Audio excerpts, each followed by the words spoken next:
A few minutes ago, I got back from a walk that I took from where we live in what's called West Town to the Third Ward and all the way down by the Hone Bridge and then back again. And I do these sorts of walks pretty frequently, just to get some exercise and clear my head and get some, get some sights in and all that.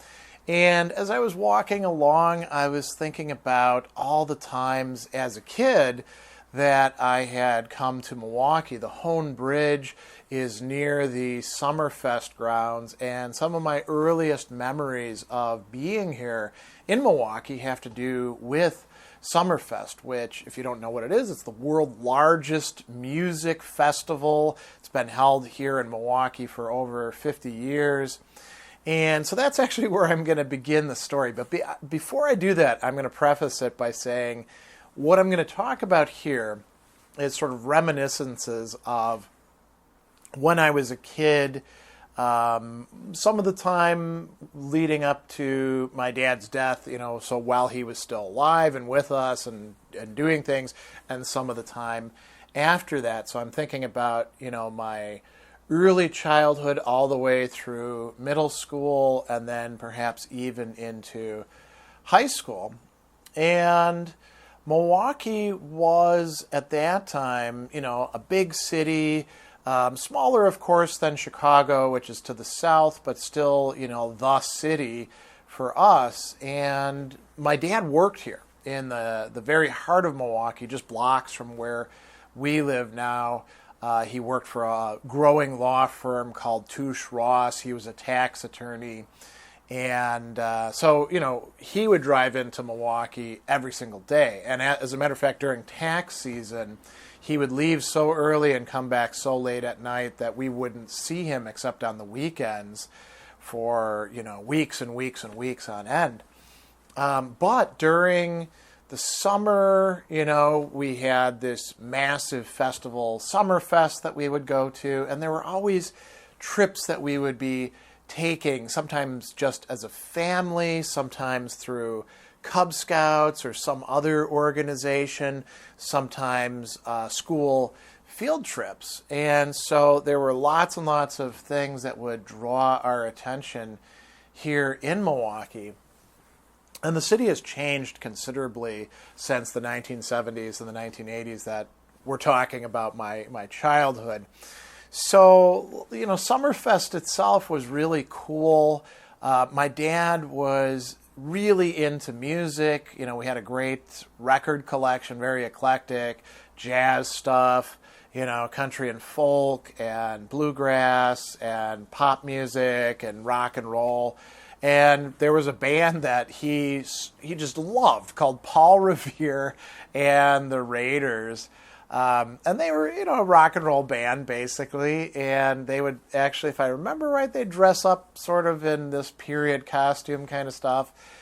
And so we would go to Summerfest to see Paul Revere and the Raiders. And that meant that we would drive all the way from our place way out in the boonies on the border of Delafield and Wales, all the way to Milwaukee and find parking and walk in.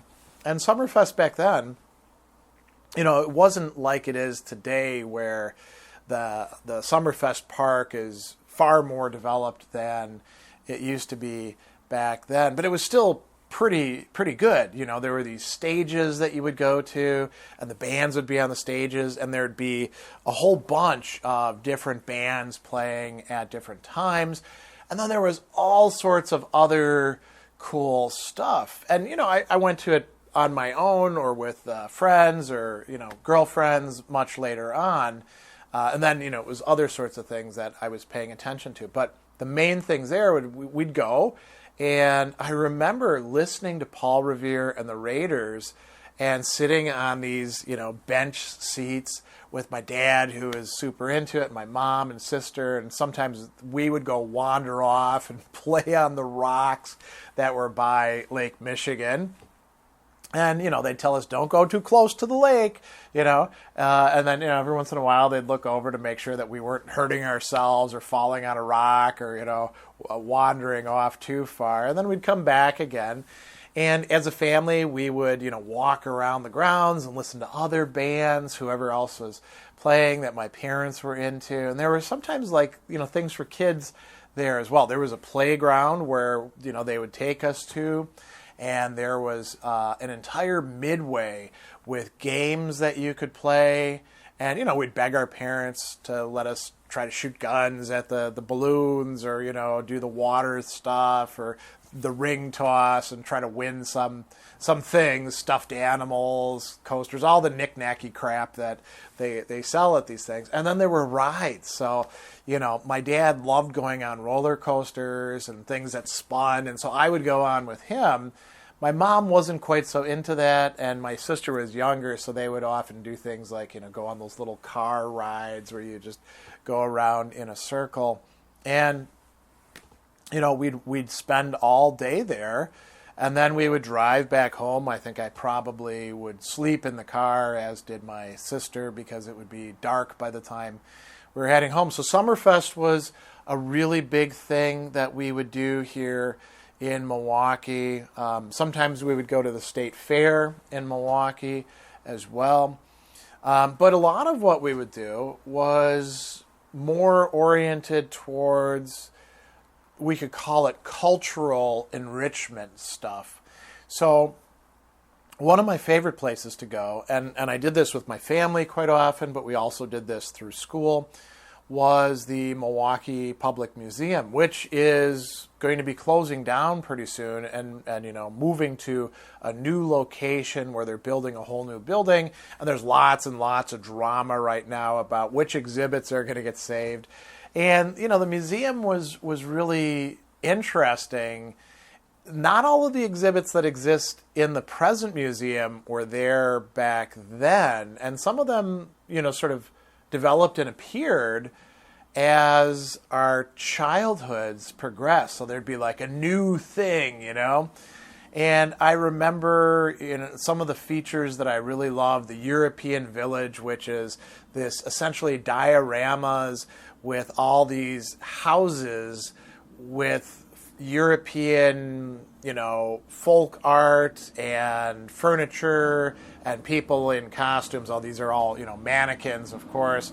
And so, you'd go from house to house to house to house, and there'd be like, here's the Greek house, and here's the Belgian house, and here's the Ukrainian house, and here's the Spanish house. And some were big and some were small, and they were all pretty cool. And then next to that was Streets of Old Milwaukee, where you could go wander around through this, thing that was supposed to represent Milwaukee around like 1910 or 1920.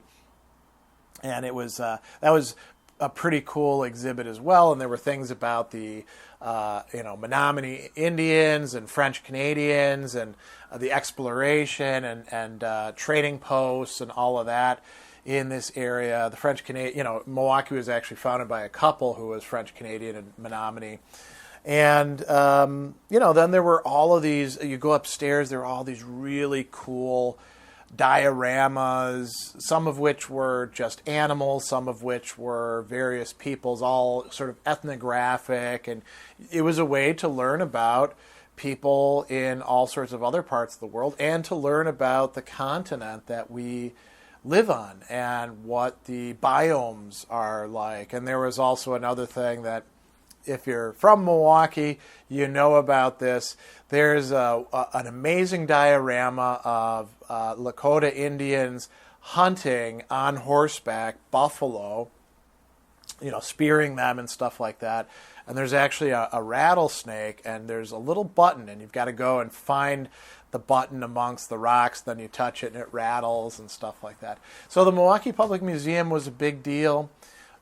Sometimes we would also go to the art museum as well, and that wasn't such a fun time for most of the kids, but I really loved it. There are works of art there that I have been going back to and looking at again and again since I was, before I was a teenager. And later on, when I actually lived not far from the museum, I used to go there almost weekly and just spend a little time hanging out and checking out the artworks. But another thing that we would get as we would come into Milwaukee particularly with school field trips, were we would go to the theaters or the performance halls. And so there were lots of, classical music performances that we would get to go to. Of course, Peter and the Wolf is like the thing for kids, but they wouldn't impose on us any super long program, but we did get exposed to some good classical music from time to time, coming in from Wales Elementary or University Lake School. I don't remember our high school doing anything like that. I guess they weren't into that sort of thing. But we also went to a lot of plays. And that was really quite cool to see. Plays and musicals. For all of these field trips, there was always a permission slip that you had to fill out and your parents had to sign. And they would have to pay a certain amount of money. I guess it was contributing to the bus or something like that, because we'd almost always be taking a bus or several buses and going out to wherever we were going to be for the day. And then you'd have to pack a lunch, a bag lunch, literally in a brown paper bag. I don't really remember anybody purchasing lunch at any of these places. And oftentimes we'd have to eat on the bus. So your lunch would you'd have your label on it and it would sit by your seat, and or maybe you'd take it along with you. I don't quite remember exactly how we did it, but this is part of the whole production, right? So there's and the whole day, the whole school day would be consumed with this sort of stuff, because we lived so far out that it was at least an hour's drive, especially in a bus, to get from where we were starting to where we ended up in Milwaukee. And then there's all the rigmarole of making sure that all the kids are where they're supposed to be and doing head counts and all that. So the entire day would be consumed in that. And then there'd be chaperones as well, not just teachers, but parents who came along for the trip. And I think I recall my mom chaperoning once or twice, but she didn't do it very often. And my dad was always too busy to do that sort of thing. And so anyway, there are all these great things that we would do here in the downtown of Milwaukee. And it's fun as an adult, as somebody who, has left their childhood behind, 40 years ago, right?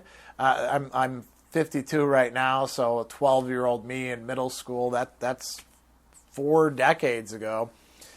I walk past the same places that we used to have to drive into or bus into, and things have changed a lot in the downtown, but some of the things haven't changed that much. We have a beautiful new symphony hall, but the old one, I remember that, and I remember going to the Performing Arts Center, and I remember going to the Milwaukee Repertory Theater, and I remember going to all of these sorts of museums and other performance places as well, and it was quite cool to do that. I will mention one other thing too. When I was in middle school and then in high school, a friend of mine, his parents were actually college professors, and I don't remember exactly what they taught, but they would sometimes invite me to go to University of Wisconsin-Milwaukee for lectures. And I remember, for example, going to a lecture on elasticity as a physical property and getting rubber bands and those being props and stuff like that. So that was kind of cool as well. And I'll close by bringing up something that really has changed about Milwaukee. So I mentioned we would have to take the buses in, and we would be on Interstate 94 because that was the main trunk into the downtown of Milwaukee. It actually, 94 goes all over the place. You can take it further west and get to Madison and go all the way, into Minnesota and beyond there. You can take it south and go into Chicago, and then eventually it connects up with 80 for a while, and then heads up through Michigan. So we would go from Wales or Delafield or Heartland or wherever we were all the way out to Milwaukee on 94. And as you got closer and closer to the downtown, a smell would hit you, a yeasty smell, a very strong smell. And then you knew, oh, we're getting close, right? What was that? Well, that was the yeast smell from all of the breweries that were still active in Milwaukee. Milwaukee was a massive brewing town. As a matter of fact, there's all sorts of old breweries that were, vacant for a while and got turned into, incubators for businesses or into restaurants, or a lot of them got turned into housing, lofts, condominiums, things like that. And you don't smell that smell anymore as you're driving around. But it was so pungent. And some people really didn't like it. I loved it.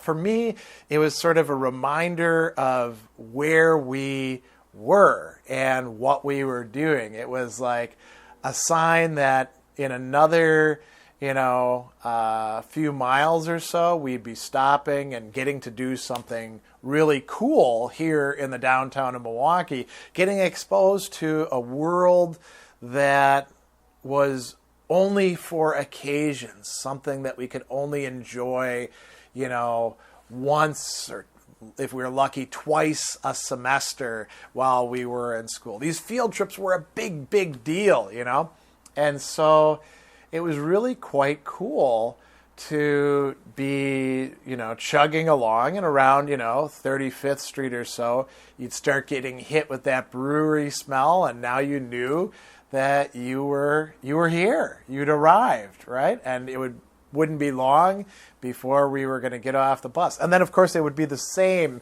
going back out. It didn't smell like that in the downtown itself.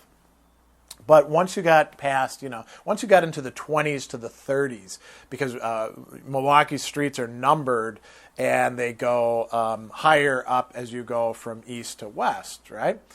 Beginning with the river, actually. So that was kind of a cool feature. So I just thought I would tell you about that. I'm really fortunate in that we live here in the downtown. We can enjoy these things all the time. I can walk around and see all these cool theaters. As a matter of fact, I used to walk the dogs when they were still alive past all of these things when we'd take our long walks. So I'll leave off there, and I thought I'd just share a little bit of that. Not a little bit, but quite a few of those childhood memories with all of you about getting to go downtown here in Milwaukee and how cool it was and how much fun we would have. Even though we didn't get to do it very often, it was quite a treat when we did.